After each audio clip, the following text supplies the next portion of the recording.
Now, at the end of the first quarter of this year, the Minister of State for Petroleum Resources, Timothy Sylvia, in an announcement stated government had adopted a price modulation mechanism reflecting the price adjustment of petroleum products on the international market and a fair pricing scheme to regulate the price of the commodity. This was in response to the dwindling oil prices as a result of lockdown measures and impact of the coronavirus pandemic back then, and calls for necessary review. This saw the pump price of fuel in March drop from 145 to 125. It's now about 6 months down the line since the mechanism had been put in place. As the global economy is gradually reopening, demand for petroleum products has fueled a gradual surge in oil prices on international markets, which now average about $40 to $45 per barrel. Going by the adjustment, the pump price of fuel over the past few months had fluctuated, largely determined by market forces. And subsidy removal redefines the new cost of the product and new cost of the product in a bid to deregulate the market. Let's now do a review of the price pattern on the product. In the month of August, the downstream subsidiary of NNPC Petroleum Products Marketing Company fixed the ex-depot price at 138.62 naira per litre, which is what determines the pump price that the product will be sold to motorists. In September, the PPMC increased the ex-depot price to 151 naira 56 kobo per litre, with marketers saying the product will be sold between 162 or 165 naira per litre. Reacting to the new pump price, House of Reps minority caucus condemned the increase on the pump price from 148 to 151 naira per litre, challenging the federal government to come up with strategies that will lead to a decrease, including revamping the nation's refineries. Also, NLC President Ayuba Waba says the increase of the price of petrol the last 3 months, the hike in electricity tariff, as well as reduction in interest rates of savings are targeted at further impoverishing the poor and the vulnerable.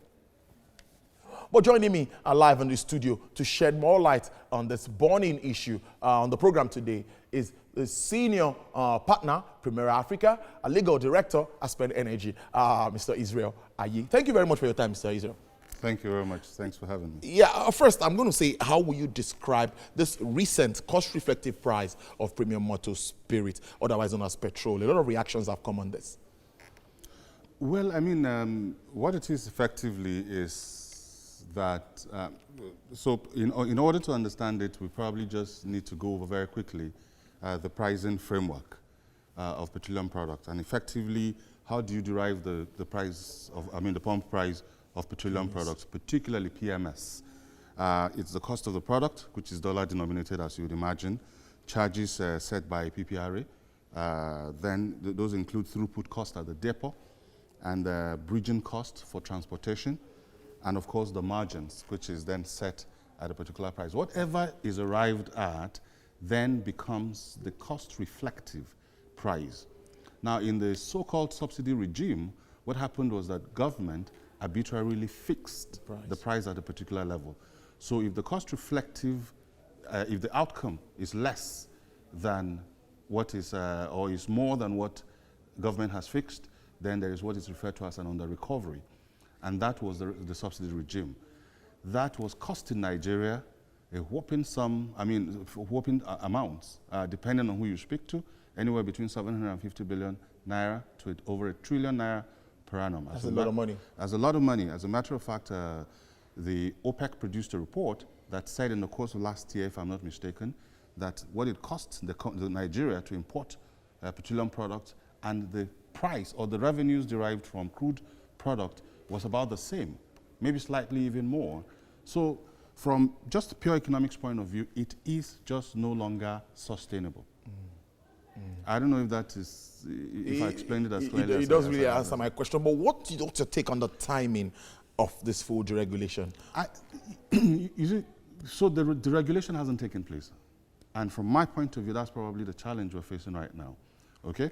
Because if the regulation takes place, then there will be no national average price.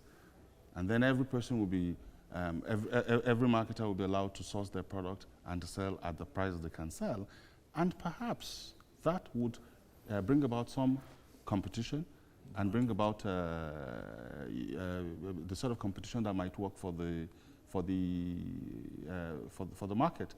But as it is, this government has just come shy of fully deregulating, and they still want to control some of the elements. So, for example, the throughput cost and the margins, you know, are things that the government is fixing in order to ensure that marketers don't go to town.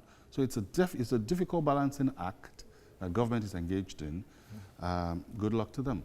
Indeed, good luck to them. But I'm not looking at the role of market forces in all of this, because many say it will come to play. Now, what do you think, talking about PMS price adjustments, how does market forces, what role would they play in all of this?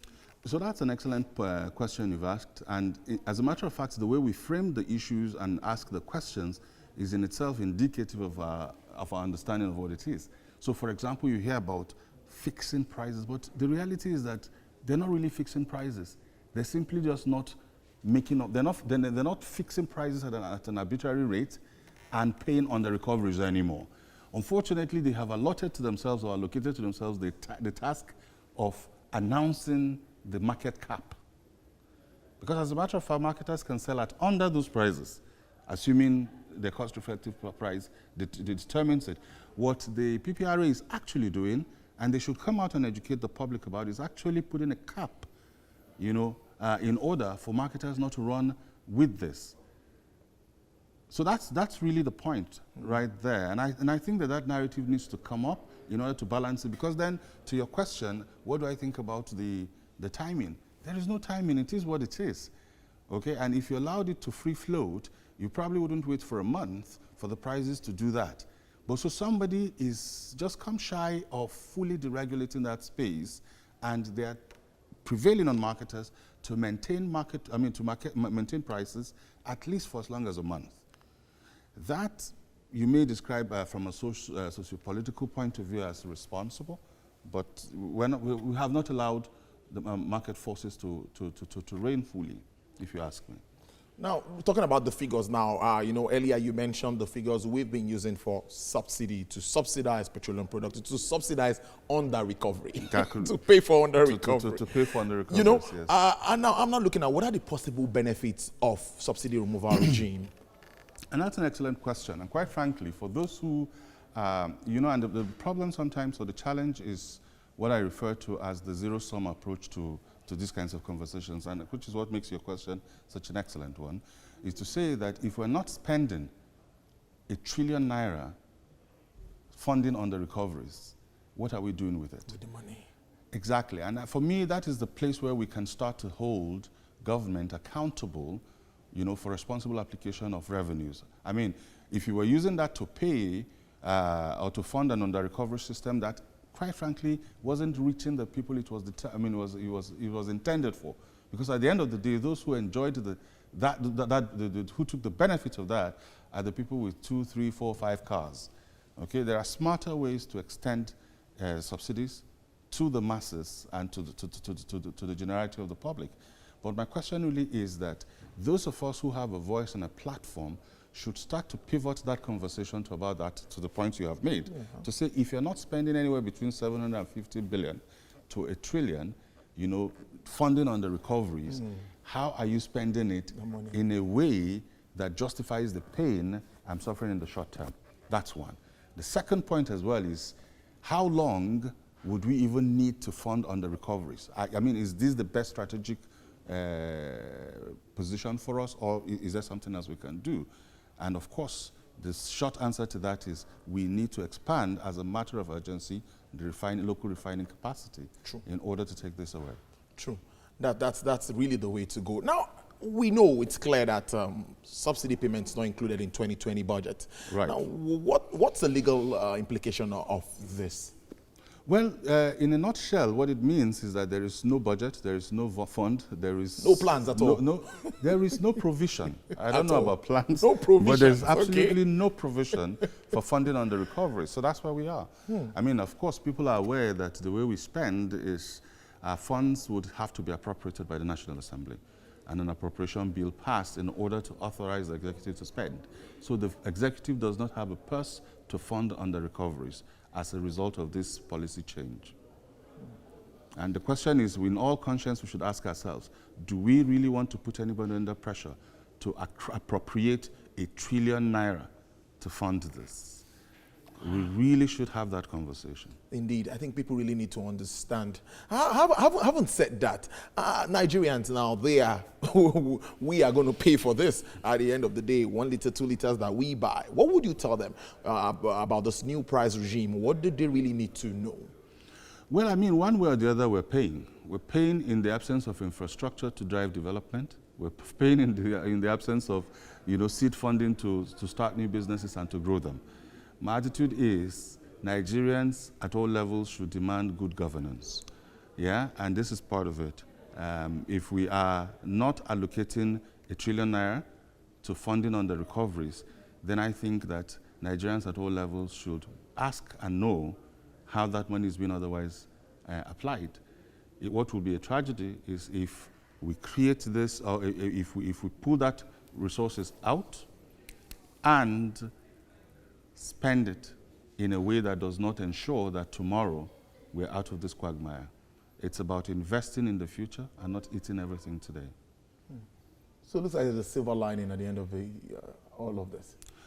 Potentially, if you look at the fundamentals of the Nigerian economy and the Nigerian state, I tell people, and I call me an eternal optimist, it would not take this country 4 to 5 years, to 8 years, to transform. Okay? So good governance, probity and accountability remain the issues everywhere. And that's really what we ought to be focusing on. Really interesting. There, Mr. Israel Aye, they're giving insight into all of these issues. I'm just seeing how Nigerians to take this. But I think with education and understanding the positives therein, they will definitely also support government. Mr. Israel Aye is an energy lawyer and is a energy partner, energy with a lot of companies. Aspen Energy. We can go on Primera Africa Legal. Thank you very much for spending your afternoon with us on Business Nigeria today. I am grateful to be here. Thank you very much.